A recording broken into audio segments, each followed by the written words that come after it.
1장 1절에 보면요. 유다의 왕의 계보에 대해서 이야기를 해요. 유다는 우시야, 요담, 아하스, 히스기야 이렇게 네 명의 왕이 거치면서 이 왕의 자리가 변화를 맞이하는데 이 북이스라엘은요. 여로보암이 계속 왕의 자리에 있으면서 이 북이스라엘을 계속 다스리거든요. 계산을 해보면 거의 50년이라는 세월을 이 여로보암이 북이스라엘을 다스려요. 남유다는 4명의 왕이 바뀌는 동안에 한 사람이 계속해서 한 40년에서 50년을 이 남유다를 다스리거든요. 이 한 사람이 하나의 철학을 가지고 오랫동안 그 나라를 다스리면서 얼마나 부강한 나라가 되었겠어요. 그래서 여러분 이 당시의 자료들을 보면 굉장히 이 이스라엘은요 정치적인 안정을 누리고 있었어요. 그리고 사회적인 여유, 경제적인 풍요와 풍부를 누리고 있던 것이 이 호세아가 활동하던 당시의 북이스라엘의 상황이거든요. 그런데 문제는 어디에 있었냐면 정치적으로는 안정적이었고 사회적으로는 여유가 있었고 경제적으로는 풍요롭고 풍부한 그러한 생활을 하고 있었지만 영적으로는 빈곤하고 영적으로는 궁핍한 삶을 살고 있었다는 거예요. 여러분 이것이 심각한 이스라엘의 문제였던 거죠. 제가 여러분 질문을 한번 드려볼게요. 정치적인 안정과 사회적 여유, 경제적인 풍요와 풍부가 중요할까요? 아니면 영적인 풍부와 영적인 풍요가 더 중요할까요? 다 중요해요. 우리의 몸은 누가 만드신 거예요? 하나님 만드신 거예요. 우리의 몸도 너무나 소중하고 중요하죠. 우리의 영을 누가 만드셨어요? 하나님 만드셨죠. 우리의 생각이 이원론적으로 가면 안 되거든요. 우리의 몸은 덜 소중하고 우리의 영만 소중하고 중요하다라고 하고 성경에서 이야기하는 것이 사실 아니거든요. 성경은 우리의 몸이 중요하고 우리의 영도 중요하다라고 이야기해요. 다 중요한 거예요, 여러분. 하나님이 다 만드셨거든요. 우린 다 하나님의 형상이고 하나님께서 직접 하나님의 손으로 흙을 통해서 흙을 가지고 우리를 만드셨어요. 다 중요한 거예요, 우리는요. 이해가 되세요? 네. 여러분 그 인식을 우리가 가지고 있어야 되는 거죠. 그런데 여러분 중요한 것은 뭐냐면 우리의 정치적인 안정과 우리 정치적인 여유가 또는 우리의 사회적인 빈곤과 경제적인 빈곤이 하나님을 해석하거나 하나님을 이해하는 것에 초점이 되어서는 안 된다는 거죠. 방법이 되어서는 안 된다는 거예요. 무슨 말이냐면요, 여러분. 우리의 어떠함 때문에 우리의 상황과 우리의 정황으로 인해서 하나님이 어떠하시다고 함부로 판단해서는 안 되는 것이죠. 반대가 돼야 되는 거예요. 우리의 상황과 정황이 하나님을 통해서 하나님이 어떤 분이시냐에 따라서 우리의 때로는 빈곤한 상황이 때로는 우리의 풍요로운 상황이 해석되고 이해되고 받아들여져야 되는 거예요. 이해가 되세요? 우리의 궁핍함과 우리의 고난과 우리의 역경과 우리의 환난이 하나님이 어떤 분이신가에 대해서 이야기하거나 하나님에 대해서 전적으로 이야기하지 않아요, 사실. 하나님이 우리 상황에 대해서 전적으로 이야기하는 거예요. 하나님만이 우리의 상황에 대해서 100% 그것을 말씀하고 계시는 거죠. 순서가 바뀌어서는 절대 안 되는 거예요. 다 중요해요, 여러분. 근데 이 북이스라엘의 문제는 지금 영적인 빈곤 속에 빠져서 지금 육적인 풍요를 누리고 있다는 게 문제인 거죠. 여러분 우리는 이걸 두 개 다 추구해야 돼요. 두 개 다. 문제가 생길 때는 그렇지만 여러분 중요한 것은 우리가 영적으로 늘 아까도 말씀드렸지만 영적으로 우리가 늘 풍요롭고 그리고 영적으로 늘 우리가 풍부하면서 그 우리 모든 상황들이 하나님의 눈으로 하나님의 관점으로 그것이 받아들여지고 그것이 해석되어지고 그것을 우리가 받아들이면서 살아갈 수 있어야 한다는 것이죠. 여러분 이것에서 지금 북이스라엘의 문제가 계속 되고 있는 것이죠. 이스라엘의 영적인 상태가 여러분 오늘 본문에서 계속해서 이야기하고 있지 않습니까? 1절에 여러분 이렇게 시작해요. 이스라엘 자손들아 여호와의 말씀을 들으라. 지금 듣지 못하고 있어요. 이스라엘 자손들이 듣지 못하고 있어요. 여러분 왜 이스라엘 백성들이 하나님 말씀을 듣지 못하고 있을까요? 하나님을 존중하는 마음이 사라졌어요. 하나님을 경외하는 마음이 사라졌어요. 하나님을 사랑했던 그 마음이 이제 사라졌어요. 하나님보다 더 사랑하는 무엇이 생겼습니다. 하나님보다 더 존중하고 하나님보다 더 경외하는 그 어떤 것이 이제 생겼어요. 그래서 더 이상 하나님의 말씀을 들을 필요가 없다고 판단이 되어진 거죠.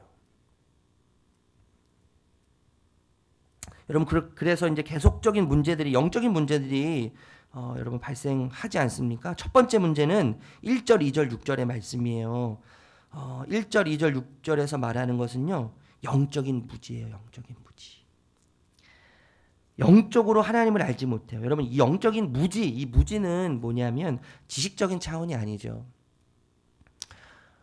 성경에서 안다는 말은 경험적인 알을 이야기하는 거예요. 제가 그런 설명을 한번 드린 것 같은데 이 하나님을 안다. 여기 호세아에서도 마찬가지죠. 하나님을 안다는 말은 무슨 말이냐면 연인으로 있을 때 관계에서의 암과 부부가 되어서 아는 단계는 너무나 다른 거잖아요. 연인으로 알 때는요. 제가 제 아내와 연인으로 알 때는 어느 정도의 수준까지만 아는 거예요. 그런데 부부가 되어서 알매 단계로 나아가면 완전히 차원이 다른 거잖아요. 모든 것을 다 아는 거예요. 관계를 하면서 관계적인 차원에서 이제 경험적인 차원에서 모든 것을 다 알게 되는 거잖아요. 그런 차원에서 알미 바로 호세아에서 말하는 알미거든요. 암. 부부가 되어서 여러분 모든 것을 다 아는 거죠. 은밀한 것까지 다 아는 거예요. 모든 것을 다 나누는 관계가 바로 경험을 통해서 알고 나누는 관계가 부부의 관계거든요.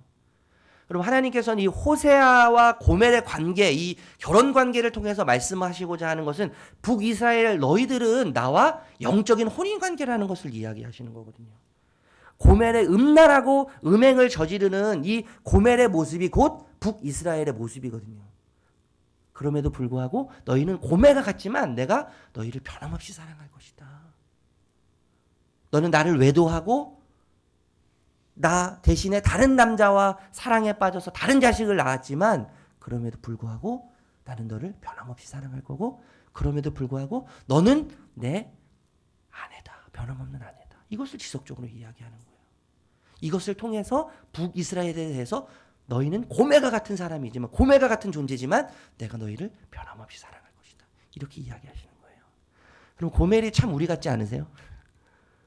고멜이 어쩜 저 같은지요. 하나님을 경외하는 마음이 순식간에 사라져요.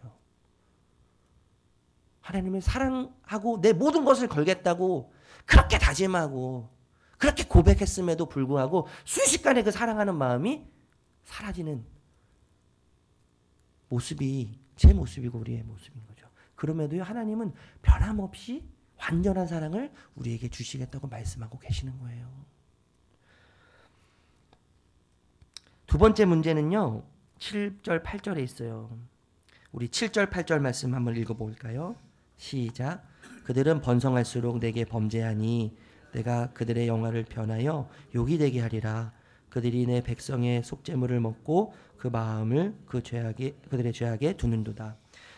이스라엘의 두 번째 심각성, 영적인 문제의 심각성은 본질에서 벗어나 있다는 거예요. 본질에서요. 그럼 제사장의 본질은 뭐예요? 제사장은요, 하나님과 이스라엘 백성을 연결해 주는 사람이에요. 그 역할을 해야 돼요. 그런데 지금 관심이 어디에 있어요? 8절에 보니까 그들이 내 백성의 속죄 제물을 먹고 그 마음을 그들의 죄악에 두는도다. 제사장이 제사를 지내는데 백성들이 하나님께 용서받는 일에 하나님의 마음을 알아서 백성들이 하나님의 마음대로 살아가는 것에 관심을 두기보다는 이스라엘 백성들이 죄를 져서 제사를 지내면 거기서 나오는 이익물로, 유익물로 그들이 먹고 사는 것에 더 풍요롭게 먹고 살 수 있기 때문에 그 제사를 통해서 나오는 그 물건들에 대해 물질에 대해서 관심을 쏟게 된 거죠. 그러면서 그들이 본질에서 계속 벗어나고 말았다는 거예요. 여러분 본진이라는 말은요. 그것이 그것 되게 하는 게 본진인 거예요. 제사장이 제사장 되게 하는 것은 다른 게 아니지 않습니까? 제사장이 제사장 되게 하는 것은요. 이스라엘 백성들이 하나님 앞에 온전히 서도록 하는 것이 제사장이 제사장 되게 하는 것이죠. 그런데 그것에 관심이 없었어요. 그것에 관심이 없었어요. 그들이 어떻게 하면 더 많은 죄를 저질러서 더 많은 제사를 행하도록 만들까? 그래서 더 많은 이익을 내가 가질 수 있을까라는 것에 관심을 두기 시작한 거예요. 본질에서 벗어난 것이죠. 여러분 본질에서 벗어난 번영과 번성은 저주예요. 저주. 7절에서 이야기하잖아요. 그들은 번성할수록 내게 범죄하니. 번성할수록 더 많은 죄를 저지를 수밖에 없는 제사장들의 모습인 거예요. 여러분 기도하지 않고 받는 축복은 저주예요. 하나님이 계시지 않는데 이루어지는 내 계획과 내 생각은 저주예요. 저주. 그래서 여러분 기도했어요. 근데 내 뜻대로 안 돼요. 하나님께 그렇게 울부짖으면서 하나님을 의지했는데 내 뜻과 내 계획대로 안 됐어요. 그것은 여러분 축복이에요. 왜요? 하나님 뜻대로 되니까요. 아까도 말씀드렸지만 하나님을 통해서 우리의 모든 것들이 이해되어져야 되는 거예요. 하나님을 통해서 우리의 모든 것들이 해석되어야 되는 거예요. 우리의 정황과 우리의 상황이 하나님을 해석하는 게 아니거든요. 우리의 고난이, 우리의 성공이, 우리의 번영이 하나님이 어떤 분인지를 다 해석할 수 있도록 만들지 않아요. 하나님만이 하나님을 통해서 우리의 상황이 해석되고 우리의 고난이 이해되고 우리의 성공이 받아들여져야 되는 거예요. 그럼 하나님이 없는 축복은 저주죠. 그러니까요. 여러분 우리가 감당할 수 없는 고난 가운데 있다 할지라도 그곳에서 하나님을 볼 수 있다면 그 자리가 축복의 자리가 되는 거예요. 여러분 결국엔 우리를 우리 되게 하는 게 뭐겠어요? 그리스도인을 그리스도 되게 하는 게 무엇이겠습니까? 나를 나 되게 하는 게 뭐겠어요? 여러분 웨스트민스터라고 하는 소요리 문답에 보면 이런 질문이 있어요. 사람이 제일 되는 목적이 무엇입니까? 뭐라고 대답하냐면요. 사람의 제일 되는 목적은 하나님을 영화롭게 하고 영원토록 그를 즐거워하는 것입니다. 이렇게 이야기해요. 저는 이 말이 참 좋아요. 사람의 제일 되는 목적이 무엇입니까? 사람을 사람 되게 하는 것이 무엇입니까? 그리스도인을 그리스도인 되도록 하는 것이 무엇입니까? 그것은 하나님을 영화롭게 하는 것이고 그를 영원토록 즐거워하는 것입니다. 이렇게 얘기해요. 하나님을 즐거워하고 하나님을 기뻐하는 것이 우리 삶의 시작이고 우리 삶의 과정이고 우리 삶의 결론이죠. 아멘. 더 이상 뭐가 필요합니까? 우리 삶에. 그것이 우리의 본질이에요. 본질. 우리를 우리 되게 하는 거예요. 하나님을 기뻐하고 하나님을 즐거워하고 하나님을 영화롭게 하는 것. 여러분 세 번째 이 이스라엘의 영적인 문제는 11절에서 14절에 나와 있는데요. 이 전 세대적인 영적인 음행이에요. 13절 14절에 보면 아들들과 딸들과 며느리들이 음행을 했잖아요. 왜 여러분 아들들이 음행했습니까? 왜 딸들이 음행했을까요? 왜 며느리들까지도 음행을 했을까요? 그 이유는 뭐냐면 12절이에요. 그들이 먼저 음행을 했기 때문이에요. 그들이 누구예요? 부모 세대죠. 부모 세대. 우리 아닙니까? 우리가 음행을 하니까 우리 자녀들이 그것을 보고 따라한 거예요. 우리 딸들이, 우리 아들들이 또 예전에는 나와 상관없었던 우리 며느리들조차도 내가 한 음행으로 인해서 그것을 보면서 그것이 잘 되는 길인 줄 알고 그것이 맞는 길인 줄 알고 그것이 진리의 길인 줄 알고 착각하면서 내가 한 그대로 내가 음행한 그대로 우리 아들들도 우리 딸들도 우리 며느리들도 그 음행을 저지르게 되는 거죠. 여러분 전 세대적인 음행이 이 북이스라엘 가운데 흐르고 있었어요. 그 원인은 바로 1세대들의 문제 아니에요. 내 문제예요. 내 문제예요. 우리를 통해서 전 요즘에 이 계속 말씀을 보면 잠언도 그렇고요. 여호수아서도 보면서 우리 다음 세대에 대한 이야기들. 우리가 보여주는 대로, 여러분 제가 말씀드렸지만 부모가 커리큘럼이거든요. 부모가 커리큘럼이에요. 여러분 이거 잊으시면 안 돼요. 내가 우리 자녀들에게 무엇을 보여주느냐에 따라서 우리 자녀들이 그 길을 걸어가는 거예요. 부모가 커리큘럼이에요. 내가 커리큘럼이에요. 지난주에도 말씀드린 것 같은데요. 제가 아침에 일어나서, 기억나세요? 제가 아침에 일어나서 TV를 켜면 우리 자녀들이 뭐 한다고요? 걔네들은, 제가 TV를 켜도 걔네들은 큐티를 아침에 일어나서 큐티를 절대 하지 않아요. 제가 아침에 일어나서 TV를 켜면 우리 아이들도 TV를 켜는 거예요. 제가 아침에 일어나서 큐티책을 보고 있었잖아요. 우리 아이들도 일어나서 큐티를 하는 거예요. 왜냐면요, 커리큘럼이기 때문에. 내가 하는 대로, 부모가 하는 대로 자녀들은 가는 거예요. 여러분, 우리를 통해서 하나님 흘러가길 바랍니다. 우리를 통해서 하나님 외에 다른 것이 없음을, 다른 가치가 없음을, 하나님 외에 절대 진리가 그 어떤 것도 없음을 우리를 통해서 흘러가야 되는 것이죠. 여러분, 결과는 영적인 이런 상태, 암적 존재와 같지 않습니까? 이런 영적인 상태들이요. 결과는 뭐예요? 3절, 5절, 9절, 10절인데 10절만 읽어볼까요? 10절 읽어보겠습니다. 시작. 그들이 먹어도 배부르지 아니하며 음행하여도 수요가 늘지 못하니 이는 여호와를 버리고 따르지 아니하였음이니라. 아멘. 공갈빵 같아요. 공갈빵. 굉장히 풍요롭습니다. 그죠? 만족해 보이고요. 행복해 보여요. 그런데 거기에는 공갈빵 같아요. 공갈빵. 하나님을 아는 지식이 없고, 하나님을 경외하는 마음이 없고, 하나님을 사랑하지 않는, 하나님이 없는 번영과 하나님이 없는 성공과 하나님이 없는 축복의 마지막은 공갈빵과 같은 거예요. 공허한 거예요. 공허한 거예요. 여러분, 우리의 모든 것을 통해서 하나님을 볼 수 있었으면 좋겠어요. 하나님을 통해서 우리의 모든 것을 다 볼 수 있었으면 좋겠어요. 하나님을 통해서 우리의 상황이 해석이 되고, 하나님을 통해서 우리의 환경이, 우리의 정황이 이해가 되어지고, 우리의 모든 상황을 통해서 하나님만 보여지는 은혜, 그런 은혜가 우리에게 있기를 예수님의 이름으로 축복합니다. 그래서 여러분 기억하셔야 돼요.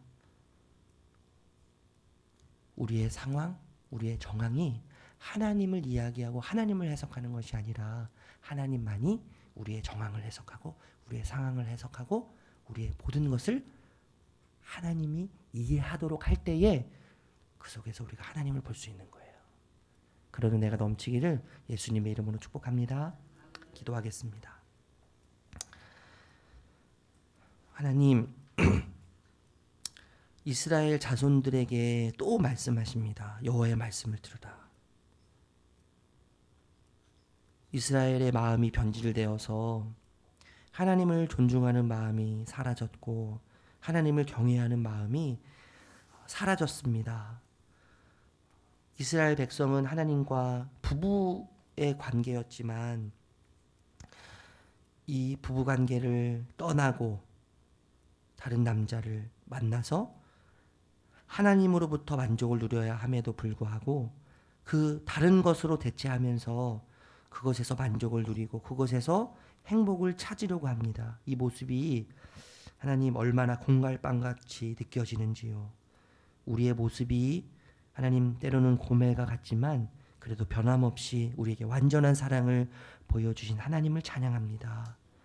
하나님, 때로는 우리가 넘어지고 쓰러지고 하나님 대신에 또 다른 것을 찾는 깃털처럼 가벼운 모습일지라도 변함없는 그 사랑으로 우리를 품으시고 안으시는 그 은혜를 기억하며 이 자리에 다시 섰습니다. 오늘 하루가 하나님을 더 사랑하는 하루 되게 해주십시오. 하나님을 사랑함으로 오늘 하루를 시작하게 하시고 하나님을 사랑함이 우리 삶의 시작이 되고 과정이 되고 끝이 되게 해주십시오. 그래서 우리의 모든 일들을 하나님을 사랑함으로 할 수 있도록 은혜 허락해 주시기 원합니다. 하나님을 통해서 우리의 모든 삶들을 보게 하시고 우리의 환경들을 보게 해 주십시오. 우리의 삶이 하나님을 해석하거나 우리의 삶의 모습이 하나님을 100% 이해한다고 이야기한다고 잘못된 우리의 신앙을 버리고 하나님만이 우리의 삶을 해석하며 하나님만이 우리의 삶을 이끌어 가시는 것을 확신하면서 하나님을 통해서 오늘도 모든 것들을 이해하고 모든 것들을 해석하며 살아가는 복된 하루 되게 하여 주시옵소서.